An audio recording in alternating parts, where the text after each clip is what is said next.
Hey everyone, it's Maribel Blue with a new Pathetically Unfiltered. If you are new here, welcome to this channel. Please take a moment and consider subscribing. And if you are not new, welcome back.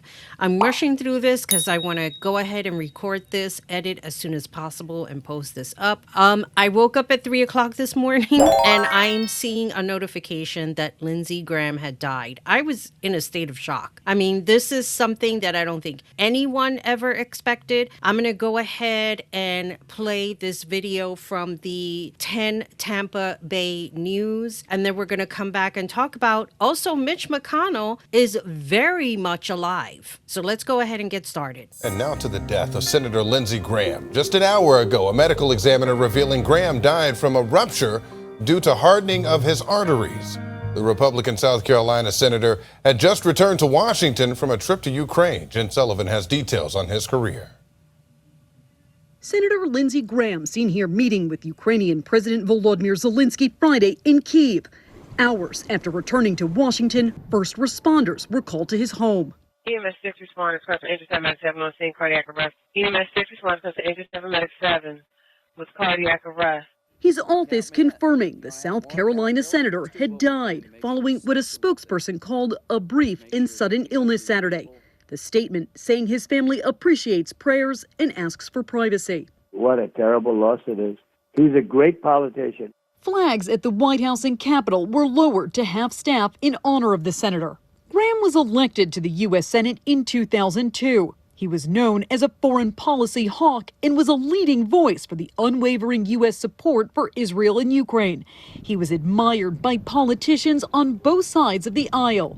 This was very hard news to wake up to this morning. He and I certainly fought plenty over our differences about politics and policy, but we also traveled the world together.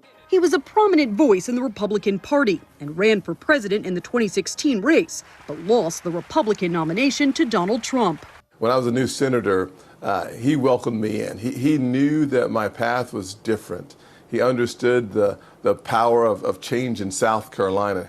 Graham's latest trip to Ukraine was part of a push for a bipartisan bill that would place heavy sanctions on Russia. The bill's co-sponsor, Democratic Senator Richard Blumenthal, calling for the Senate to pass the sanctions package as, quote, a fitting tribute to the late senator. Graham was 71.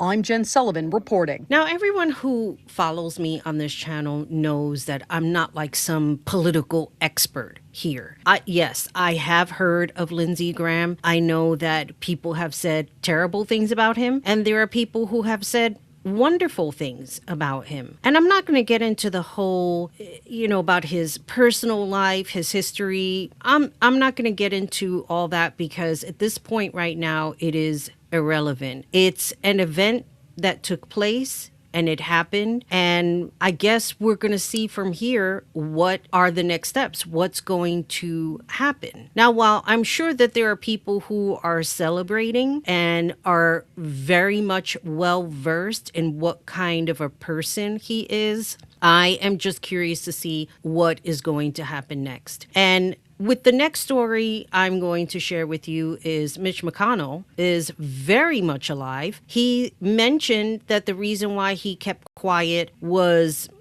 due to a fall that he had. I'm going to go ahead and pull up this article and read it for you. So AP shares McConnell says a fall led to his hospitalization, breaking weeks of silence about his health condition. Senator Mitch McConnell on Sunday revealed for the first time that a fall led to his hospitalization, breaking the silence about his condition weeks after mounting speculation about the Kentucky Republican's health. McConnell, 84, said in a statement that he was briefly unconscious around the time he was first taken to the hospital and has undergone a battery of tests to try and determine what led to his fall. He said he was also treated for mild pneumonia and has been moved to a rehab facility. My doctors have confirmed that I didn't break any bones or suffer a concussion. I didn't have a heart attack or a stroke. I don't have any tumors or hemorrhages,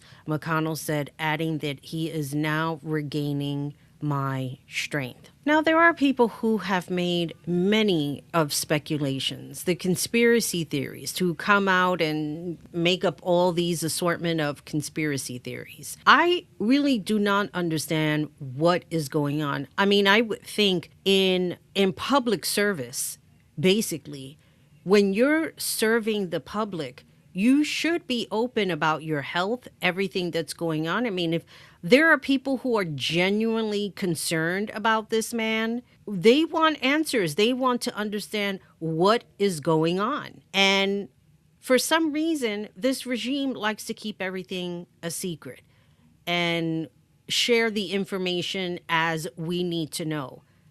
This is unacceptable.